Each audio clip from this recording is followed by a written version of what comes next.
আসসালামু আলাইকুম। আজকে আমি আপনাদেরকে দেখাবো আপনাদের বিডিএক্সের ওয়াইফাই স্পিড বাইপাস কীভাবে করবেন। তো আমি আমার প্রথমে অরিজিনাল যে স্পিডটা সেটা আপনাদেরকে চেক করে দেখাচ্ছি। দেখুন, এটা হচ্ছে আমার অরিজিনাল স্পিডটা, ঠিক আছে? এটা হচ্ছে আমার অরিজিনাল স্পিড। তো এখন আমি আমার ভিপিএনটা কানেক্ট করব।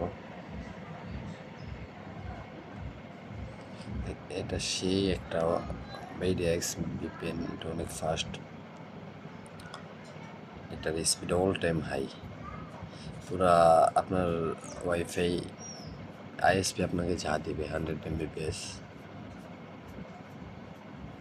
ওটা স্পিড সেই ভালো। আপনি যখন ডাউনলোড দিতে যাবেন 11-12 MB, মানে 100 Mbps হলে 11-12 MB করে ডাউনলোড হবে। আপলোড স্পিড দেখুন, সবই এটা। তো এটা যারা নিতে চান ওয়াইফাইটি আমার চ্যানেলের এই ভিডিওর নিচে কমেন্ট করুন, আমি আপনাদেরকে এই ভিডিওটা ইনশাল্লাহ এমনি দিয়ে দেবো।